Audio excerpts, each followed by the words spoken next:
Hi friends இப்போ பார்த்தீங்கன்னா பீர்க்கங்காய் மற்றும் முட்டை சேர்த்து குழம்பு எப்படி செய்யலான்னு பார்க்கலாம் வாங்க. அதன் நன்மைகளும் பார்க்கலாம். ஸோ முட்டையில் பார்த்திங்கன்னா புரோட்டீன்கள் அதிகமாக இருக்குது, அத்தியாவசியமான சத்துக்கள் அதிகமாக இருக்குது, குறைவான கலோரிகள் இருக்குது. ஸோ தினமும் நம்ம முட்டை சாப்பிட்றதுனால நம்ம மூளையின் செயல்பாடுக்கு ரொம்ப நல்லது. ஸோ இப்போ பார்த்திங்கன்னா பீர்க்கங்காய் பார்க்கலாம். ஸோ பீர்க்கங்காயில் பார்த்திங்கன்னா அதிக தாதுக்கள், விட்டமின்கள், நீர்ச்சத்து அதிகமாக இருக்குது. இது இந்த சம்மர் டைமில் நம்ம சாப்பிட்டோன்னா உடல் சூட்டை குறைக்கும், உடல் எடையும் குறைக்கிறதுக்கு ரொம்ப ஹெல்ப்ஃபுல்லாக இருக்கும். பீர்க்கங்காய் மற்றும் முட்டை சேர்த்து குழம்புக்கு நான் பீர்க்கங்காய் எடுத்து வச்சுருக்கேன். வாஷ் பண்ணி கட் பண்ணி தனியாக எடுத்து வச்சுருக்கேன். ஸோ தேங்காய் நல்லா அரைச்சி தனியாக எடுத்து வச்சுருக்கேன். 2 மீடியம் சைஸ் வெங்காயம், 2 தக்காளி எடுத்திருக்கேன் மீடியம் சைஸில். ஸோ பீர்க்கங்காயை நம்ம சாப்பிட்றதுனால சருமத்துக்கு ரொம்ப ரொம்ப நல்லது. சருமம் பார்த்திங்கன்னா மென்மையாகவும் பிரகாசகமாகவும் இருக்கும். நான் இப்போது முட்டை எடுத்திருக்கேன். ஸோ 4 முட்டை நான் இதில் சேர்க்க போகிறேன்.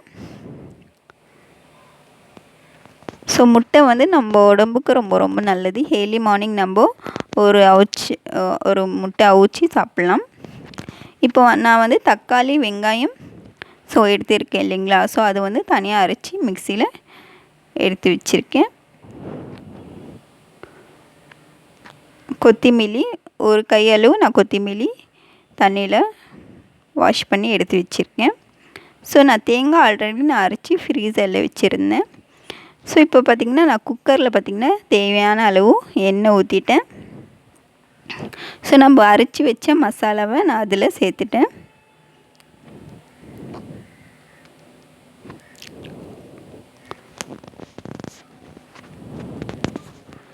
ஸோ ஒரு கைப்பிடி அளவு கொத்தமல்லியை நான் அதில் சேர்த்துடுறேன்.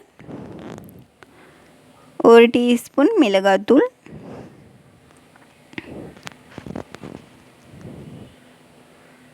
1/4 டீஸ்பூன் மஞ்சள்தூள்,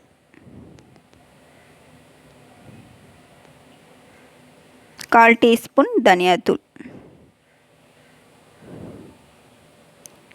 1/2 டீஸ்பூன் இஞ்சி பூண்டு பேஸ்ட்டு.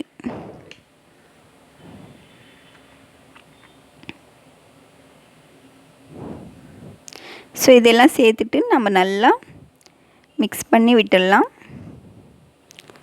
ஸோ இந்த மாதிரி நல்லா ஃபுல்லாக மிக்ஸ் பண்ணி விட்டுடணும். ஸோ 1 டீஸ்பூன் நான் சால்ட்டு சேர்த்துருக்கேன்.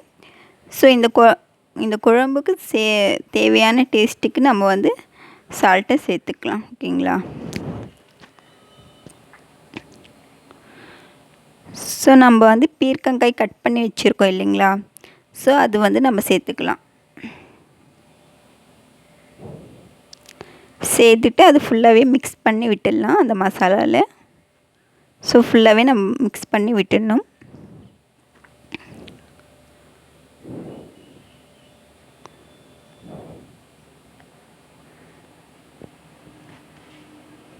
ஸோ தேவையான அளவு தண்ணி ஊற்றிடலாம். ரொம்ப அதிகமும் தண்ணி ஊற்றக்கூடாது, ரொம்ப கம்மியாகவும் ஊற்றக்கூடாது. மீடியமாக நம்ம ஊற்றிடலாம். ஸோ நான் தேங்காய் அரைச்சி நான் தனியாக எடுத்திருக்கேன். முட்டையும் நம்ம குக்கர் 2 விசில் வந்த பிறகு நம்ம அப்புறமா சேர்த்துக்கலாம். ஸோ இப்போ 2 விசில் வந்துச்சு. இப்போ நான் ஓப்பன் பண்ணி பார்த்தேன்னா நல்லா கொஞ்சம் பீர்க்கங்காய் வந்துட்டுருக்கு. இப்போ நான் தேங்காய் அரைச்சி வச்ச தேங்காவை சேர்த்துக்கிறேன். சேர்த்து நல்லா மிக்ஸ் பண்ணி விட்டுறேன்.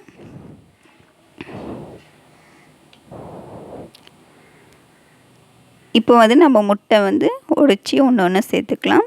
நான் ஒரு கிண்ணத்தில் உடைச்சி சேர்த்துடுறேன். ஏன்னா நம்ம அப்படியே உடைச்சி நம்ம டைரெக்டாக சேர்த்தோன்னா ஸோ அந்த ஓடுகீடு நம்ம அந்த குழம்புல பட்டுரும். அது சாப்பிட்டோன்னா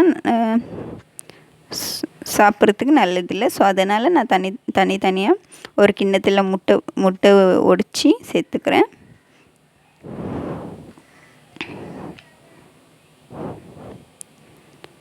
ஸோ இந்த மாதிரி சேர்க்கறதுனால தனியாக கிண்ணத்தில் அந்த எல்லோ கலர் அந்த கரு இருக்குது இல்லைங்களா, அதுவும் ஒடியாமல் இருக்கும். ஸோ நம்ம சேர்க்கும் போதும் அது கொஞ்சம் ஈஸியாக இருக்கும். இப்போ இதில் ஒரு விசில் வந்த பிறகு நம்ம ஓப்பன் பண்ணி பார்க்கலாம். இப்போ பார்த்திங்கன்னா பீர்க்கங்காய் முட்டை சேர்த்த குழம்பு ரெடி ஆயிடுச்சு. இப்போ எவ்வளோ சூப்பராக வந்திருக்கு.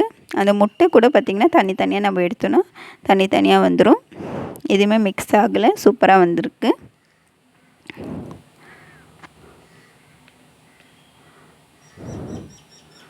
ஸோ இந்த மாதிரி நம்ம சாப்பிட்றதுனால நம்ம ரொம்ப ரொம்ப ஆரோக்கியம்.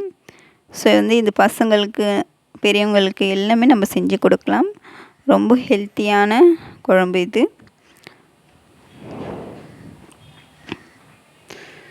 ஸோ இப்போ பார்த்திங்கன்னா முட்டை எவ்வளோ ஒடியாமல் எவ்வளோ அழகாக வந்திருக்கு பார்த்திங்களா. ஸோ இந்த மாதிரி நம்ம அதனால கிண்ணத்தில் தனித்தனியாக ஒடிச்சு நம்ம சேர்த்துக்கணும், ஓகேங்களா.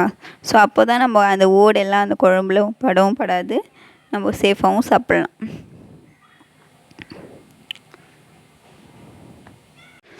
ஸோ பீர்க்கங்காய் முட்டை சேர்த்து குழம்பு பார்த்திங்கன்னா ஸோ சாப்பாடுக்கு, சப்பாத்திக்கு, தோசை, இட்லிக்கு எல்லாமே நம்ம சாப்பிட்லாம். ஸோ எல்லாத்துக்குமே இது வந்து சாப்பிட்லாம் ஈஸியாக. ஸோ நல்லாவும் இருக்கும், ஓகேங்களா. இந்த வீடியோ உங்களுக்கு பிடிச்சிருந்துச்சின்னா லைக் பண்ணுங்கள், கமெண்ட் பண்ணுங்கள், ஷேர் பண்ணுங்கள், சப்ஸ்கிரைப் பண்ணிக்கிங்க. ஓகே ஃப்ரெண்ட்ஸ், பாய்.